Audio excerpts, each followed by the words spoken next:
So 3D anime character animations in Blender for edits or just for fun. So I will just focus on the characters and how to make a little setup before animation. I am not going into anything else like effects, scene building or rendering. So let's just start them with the characters. I mainly download them from DeviantArt, and what I do is just search for the character and type MMD next to it. Or if you can't find anything, you can try XPS.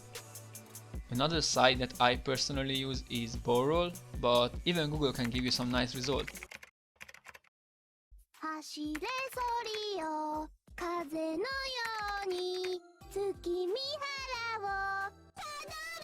Now to open these types of models you will need plugins, which I will leave in the description. So if you download the zip files there, then you can go in Blender, Edit, Preferences, Add-ons, Install, search for the zip file, install add-on and check the box to enable it. Now on the right side you should have a new menu called MMD or XPS, whichever you need, and here if you go on import you can open a model.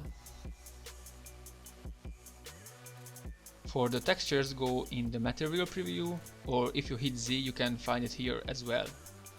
If the model is purple, just go on the Misc tab and turn off Toon and Sphere textures. This only happens with the MMD characters.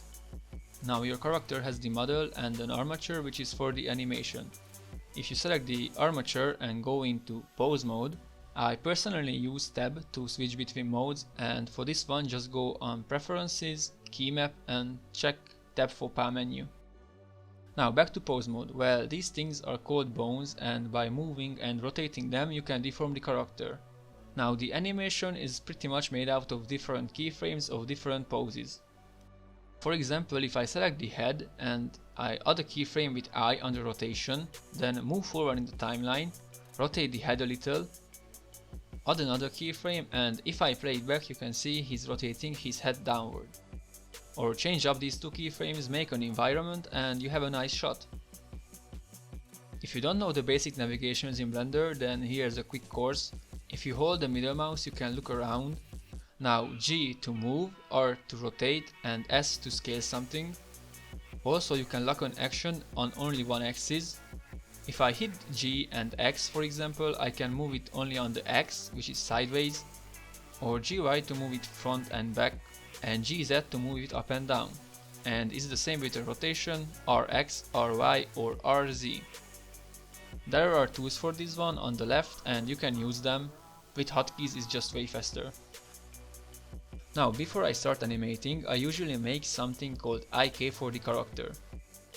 It's kinda like a chain structure and you can use it on a lot of things, but here you can just get a better control over the whole arm. On the MMD characters the legs usually have this. You can use IKs on a lot of things, and just a couple examples are long hair, chains or effects. Now here is how to make an IK for the arms. Go into edit mode of the armature and pretty much select one side. I am going with the right one and just delete all the bones here. On the other side select the end of the lower arm. Hit E and Z to extrude it upward, then select this new bone, Alt P, clear parent. F2 for renaming, and I will call this arm IK.L. Select the hand bone and the arm IK, Ctrl P, keep offset. If you move either the lower or upper arms and they are not connected, select the lower and shift select the upper arm, then Ctrl P and connected.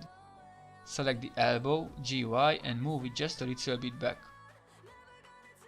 Hit EY to extrude it backward. Select it, Alt P, clear parent, then GY and move it back. Rename it to elbow IK.L. Go into pose mode, select the arm IK then the lower arm, hit Shift I to active bone. In the bone constraint, change the length up to 2. Then the target is the armature and the bone will be the elbow. If it gets messed up, change the angle. It's usually 180 on the arms and 90 or -90 on the legs. Now you have a pretty basic IK control. The only thing, if you move it too far, it's going to stretch the arm. So to fix this, select the lower arm, then the hand, Ctrl Shift C, copy location, and in the constraint change the head tail to 1. Now you can go back to edit mode, select the left side, go up to armature and click on symmetrize. This will mirror the arm on the right side as well. With the XPS characters the armature might look different, so you can go on the stick figure and change the viewport display. In edit mode select one side again and just delete that.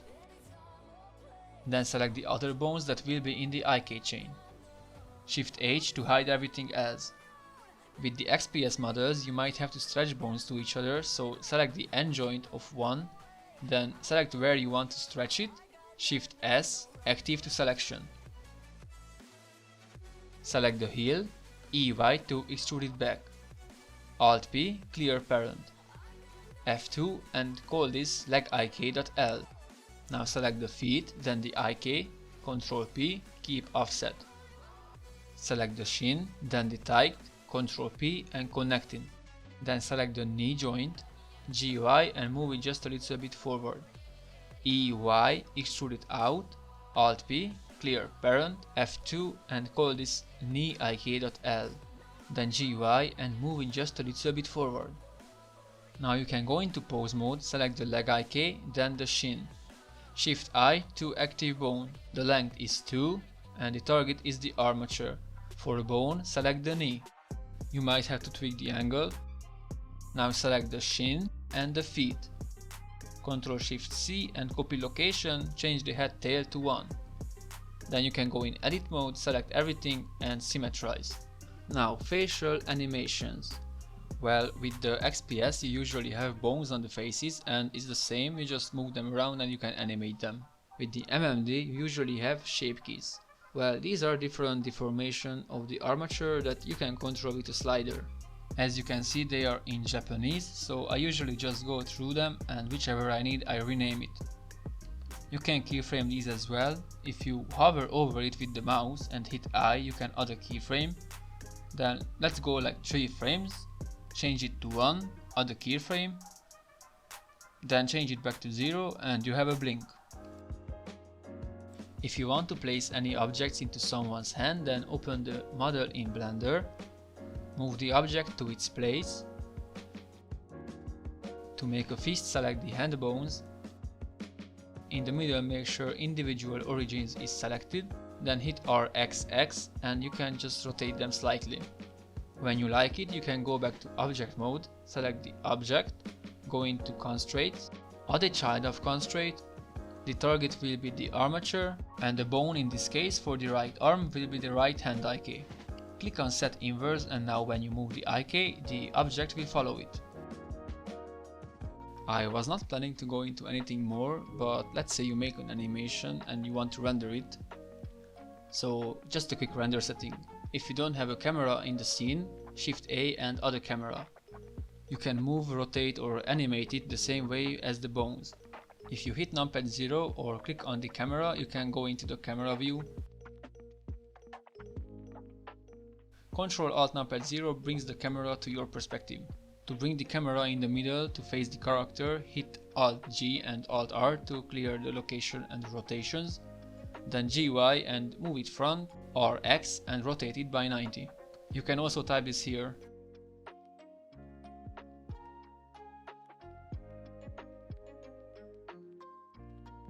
Now we've been here in material preview and if you change it to render view, it's most likely will be dark.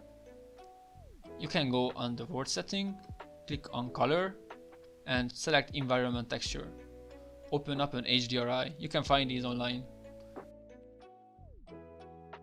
In the render properties I will use Eevee and you can check ambient occlusion, screen space reflection and bloom, also motion blur if you want. And down in the film you can select transparency. Now in the render output you can select your destination and the file output. PNG is fine and you can later open it as a sequence. That's all for this video. I hope you liked it and it helped you in any way, so peace.